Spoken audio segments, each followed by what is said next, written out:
Welcome back to Cylance TV. I am Matt Stephenson. I'm here with Ted Claypoole, a lawyer with Womble Bond Dickinson, but perhaps more interestingly, do we call you a privacy activist, advocate, expert? You know what, I would call it, a long time ago I would have called it an advocate. I've gone over to the dark side because... Now you're anti-privacy. Yeah, well, I know. I take care of the people that are taking your information. Oh, well, And here's what's happened. 10 or 12 years ago, I was crying in the wilderness, saying that if you don't fix things, if we don't care enough about our privacy to go push our legislators into getting things done 10, 12 years from now, it's all going to be gone.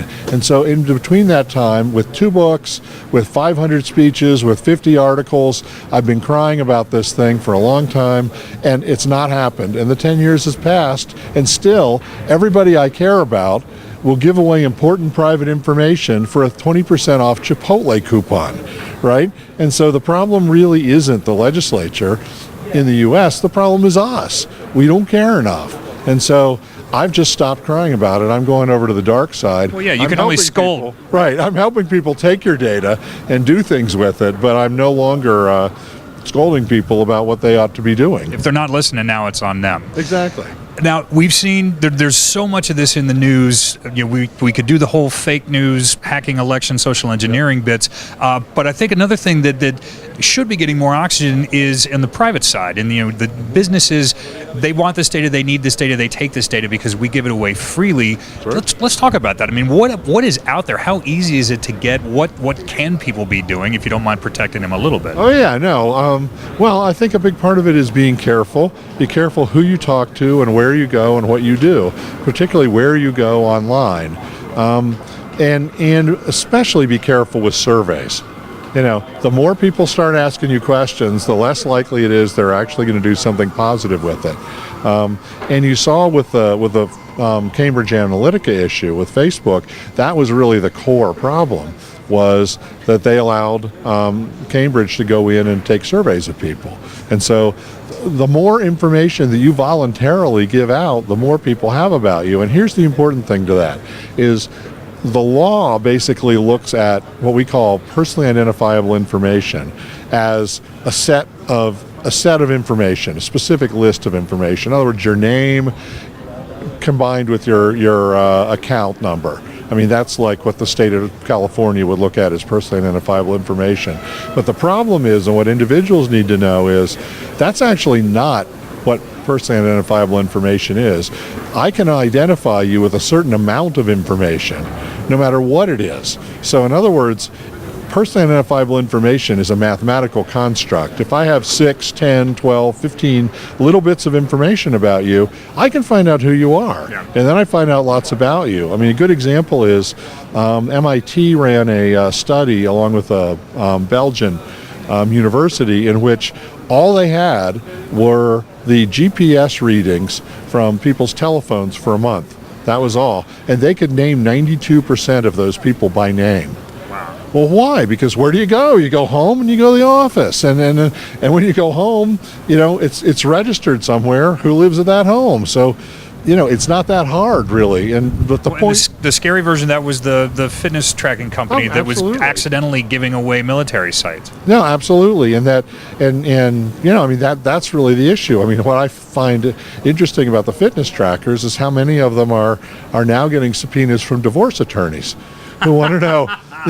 Where you were, if you were at the hotel, if your heart rate went up, right, and your heart rate went for those down. 28 minutes, why did you burn that many calories? Exactly. So, I mean, there's a lot to that. All this information is being gathered, and then it's being aggregated, and then it's being analyzed.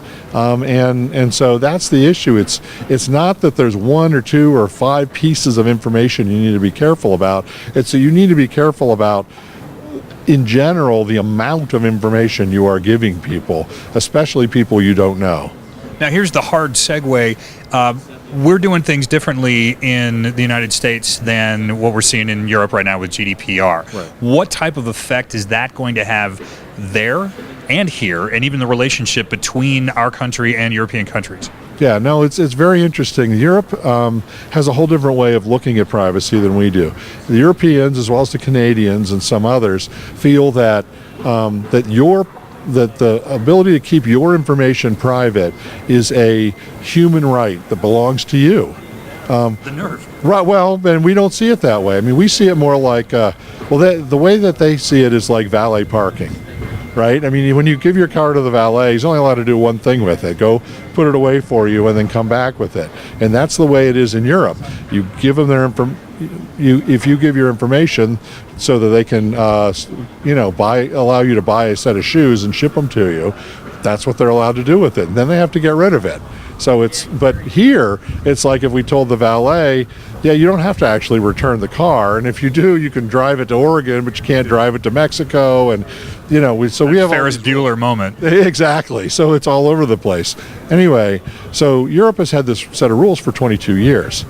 Okay, but the problem is that they have found it hard to enforce against the folks here, and one of the issues over there is they've also for 22 years had this bureaucracy built up around coming in and slapping you around if they think you're not treating people well from their privacy standpoint. Well, we don't have any of that over here, and so this is really beginning to heighten conflicts between Europe and the U.S. For example, one of the issues that's being codified in the GDPR is something that's called the right to be forgotten. Okay, which means that if you are a deadbeat, if you had an arrest record, it's quite possible that you could tell Google to make sure that people don't find that. All right, well, we have an issue here with that, and it's called the First Amendment. But it's something they don't have over there. And so, they think, well, we're better off letting people, be safe from this kind of a problem because maybe they made a mistake and maybe they should be allowed to fix it and not have that follow them around the rest of their life. So I'm not saying it's not rational, but it's not how we do things here. It's just a fundamental cultural difference. Yeah, well, and what's interesting about that is Europe, the EU in particular, and the US are kind of like an old married couple that's been together 70 years, right? And so we both know this is probably the most important economic relationship we have. However, the other one does stuff that just drives us nuts every day, right? And this is the area where it really comes to a head, is that we treat privacy in a way that says we don't really do anything about it until we see a problem. An Exxon Valdez issue. Okay, the Exxon... because that fixed everything. Well, but I mean, the Exxon Valdez happens and people say, well, I guess we better require those tankers be double hulled. Well, right, it's a good idea, but we kind of wait till an accident happens and then say, all right, it's time to fix that. Now, that's a problem because accidents happen more often that way, but it's also a good thing because it allows all sorts of businesses to build up around it until you see that there's actually a problem, and then you go in and fix the actual problem. Whereas what Europe does generally is they go in ahead of time and say, we see that there could be problems down the road with this, and so we're going to go in right now and just say you can't do that. And it's hurt their economy in a lot of different ways. But I think that's part of what's happening here is they're frustrated with our sort of big five tech companies, Amazon, Facebook, Google, Apple, Microsoft, who are taking all this information and doing all sorts of things with it in opposition to what they're doing.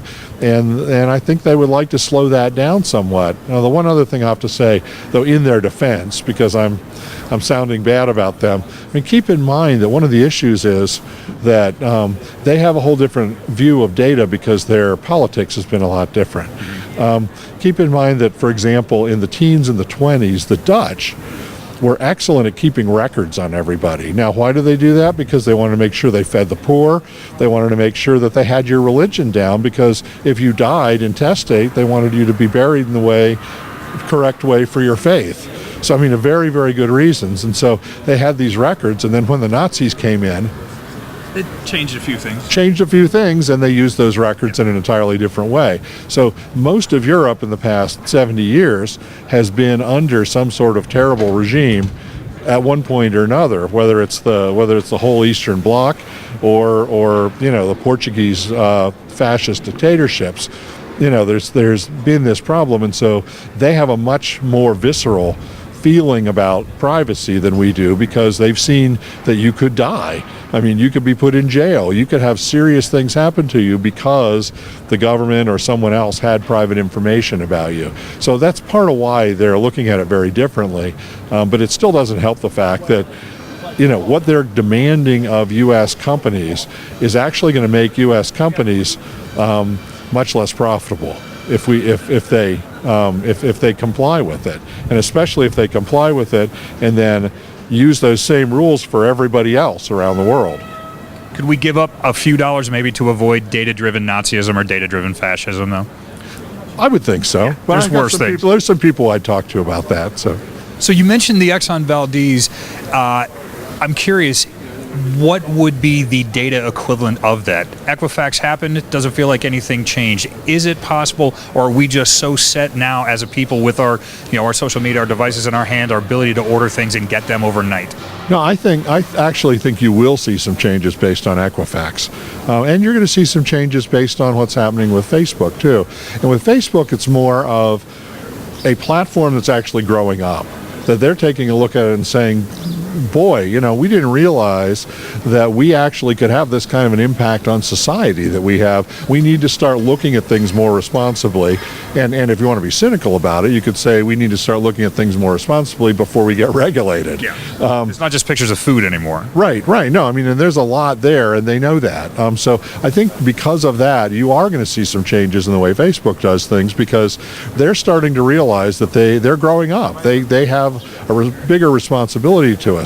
With regard to Equifax and the issues that are happening there, I think Equifax is going to be the first step toward reducing and probably eliminating the Social Security number as an item that we use to open files. Because it was never created for that purpose. And even 20 years ago, I know the banks used to put your Social Security number on the outside of the envelopes when they sent them to you. Oh, you could get them printed on your checks back in the day, along with your driver's license. Precisely. And so, but now we've gotten to a point where people are using that as your primary identifier. And I would say that's become so problematic because the bad guys pretty much all have that information now because of Equifax and other breaches. And on the other hand, biometrics has actually gotten much better, much safer, much more interesting to use, and I think we're going to start moving that way a little bit more, and so I do think that we'll see changes from this. How close are we to PII being worthless? Has my data been stolen so many times it just has no real value anymore? That's a really good question. I mean, and the interesting thing about any kind of data is it is time sensitive.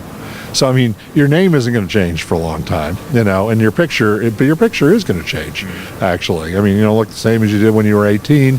You're not going to look the same. Do. It's weird. But... Well, you might. Well, I think this hair was up there. Yeah. And that, I mean, so, but, and 20 years from now, you're going to look different again. So, but, the main information that's really worth something is what you've done in the last little bit, your transactional information. Have you bought Mexican food 3 times in the last 10 weeks? Well, if so, I'd like to get you a coupon for that. I mean, that kind of thing. And so that's actually the bigger the bigger target is recent data on you. So yeah, the basic data, I think it's so cheap right now that it's almost not worth it. But it's also we're also getting to the point where that basic data is not the only thing that we're requiring. We're requiring other things beyond that can't be stolen, and so I think that's where it's moving.